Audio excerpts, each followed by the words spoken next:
abonner, de cliquer sur la petite cloche pour être notifié d'un nouvel épisode. Un petit like sera aussi très apprécié. Bien, alors voilà, aujourd'hui c'est un jour un peu spécial. Je viens de me lever, il est 5h30. Ça change pas tellement d'habitude. Par contre, ce qui va changer aujourd'hui, c'est que on va quitter notre belle région, notre magnifique région Haute-Savoie, là où nous habitons, pour monter au Havre. Je ne sais pas si vous savez où est situé le Havre. Je vous laisse regarder sur une carte, si vous ne le savez pas, dans une des régions les plus polluées de France, voire peut-être même du monde.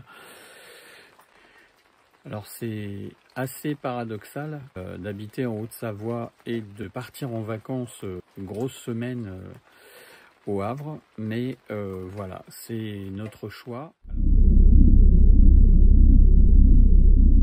Alors ce n'est pas vraiment un choix en fait, je pense que vous l'avez compris.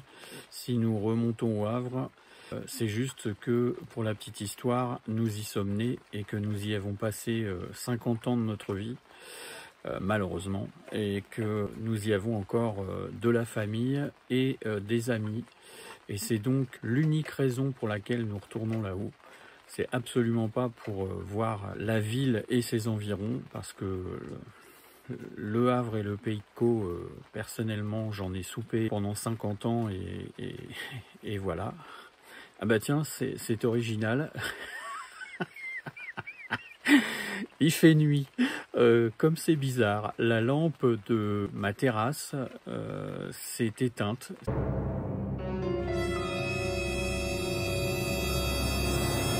C'est peut-être un signe, et je continue donc dans la nuit pour vous dire que effectivement aujourd'hui, ce qui est tout à fait dans l'air du temps par rapport à notre activité du jour, il fait un temps de merde, il flotte alors qu'hier il faisait super beau. Et nous, tout ce qu'on a trouvé d'intéressant à faire, c'est de remonter en Normandie. Je vous dis pas la douche qu'on va prendre là-haut à coup sûr. À tout à l'heure. Comme c'est agréable, le bruit du café qui coule dans la tasse. Bon alors comme vous le savez, je suis guitariste, donc je vais emmener un petit peu de matériel, ce qui va me permettre de travailler un peu et puis de terminer, enfin de continuer plutôt mon album instrumental et puis d'autres choses aussi. Alors la musique, on en reparlera de toute façon puisque ça sera aussi un des sujets de notre chaîne, puisque faire de la musique en van, enregistrer des choses très très propres dans un petit camion sans forcément avoir beaucoup d'électricité en 220 volts, c'est tout à fait possible avec le tout numérique. On peut faire vraiment des choses extraordinaires. Et j'en profite pour vous rappeler aussi que toute la musique que vous entendez sur la chaîne, les génériques, les jingles, etc., à de rares exceptions près, c'est toute la compo maison. Voilà, donc si ça vous branche, j'ai aussi une autre chaîne musique qui s'appelle fredtime.com que je vous invite à aller visiter si vous aimez la musique rock et la guitare électrique en particulier, la guitare synthé aussi, parce que j'en fais beaucoup.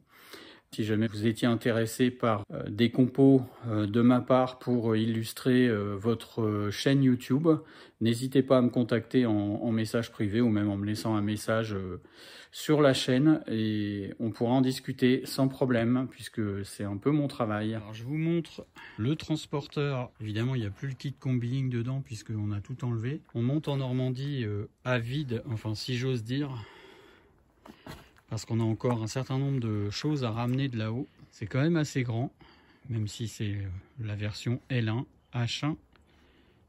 Et l'EF a déjà trouvé sa position. Peinard. Voilà, prêt à dormir pour 800 km. Et puis il y a Chocolat qui est là, avec l'EF. Et n'oublions pas que c'est la période d'Halloween, donc Claire a mis un certain nombre de petits paquets de bonbons pour les enfants du coin, pendant qu'on sera parti en Normandie, ils pourront venir se servir. C'est plutôt sympa, je trouve.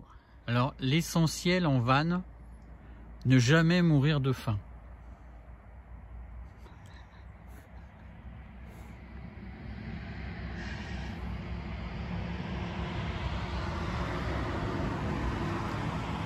Je sais pas, on va peut-être manger tout ça ce midi, hein. On va voir, hein.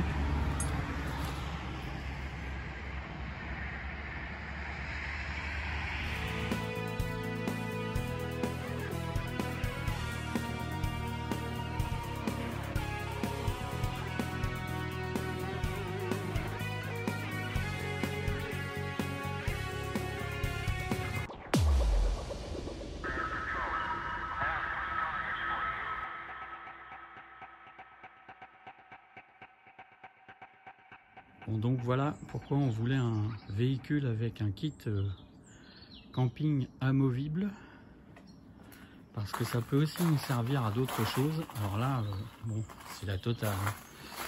On repart de Normandie avec tout un tas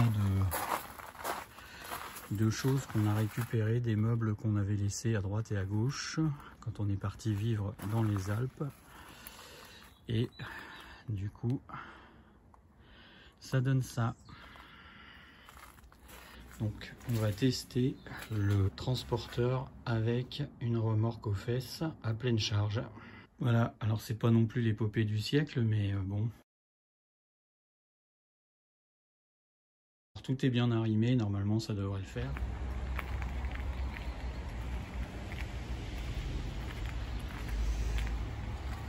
Bon alors évidemment petit problème, puisque avec nous quand il n'y a pas de galère c'est pas marrant. Donc j'avais pas du tout prévu que le branchement électrique de la remorque ne corresponde pas à celui de la voiture. La voiture étant très récente et la remorque un peu moins, donc voilà. Mais voilà, chez Noroto il y a tout ce qu'il faut. Donc merci quand même Noroto, parce que sans ça je crois que on était quand même mal parti pour faire 800 bornes. C'est pas beau ça? Bon alors je tiens quand même à dire que je suis vraiment très satisfait de la conduite du transporteur une fois de plus, qui là est complètement blindé, chargé à bloc et qui tracte une remorque double essieu avec beaucoup de choses aussi à l'intérieur, donc un poids quand même assez conséquent, grande stabilité. Aucun effort particulier sur le plan moteur, parce que je pense que je sens même pas du tout la présence de la remorque derrière. Une consommation qui reste tout à fait raisonnable, qui est pour l'instant à 8,5 litres, donc qui a varié un petit peu par rapport à d'habitude lorsque le véhicule est vide et qu'il n'y a pas de remorque, enfin qu'il ne contracte rien. Franchement, je suis assez épaté par ce petit fourgon.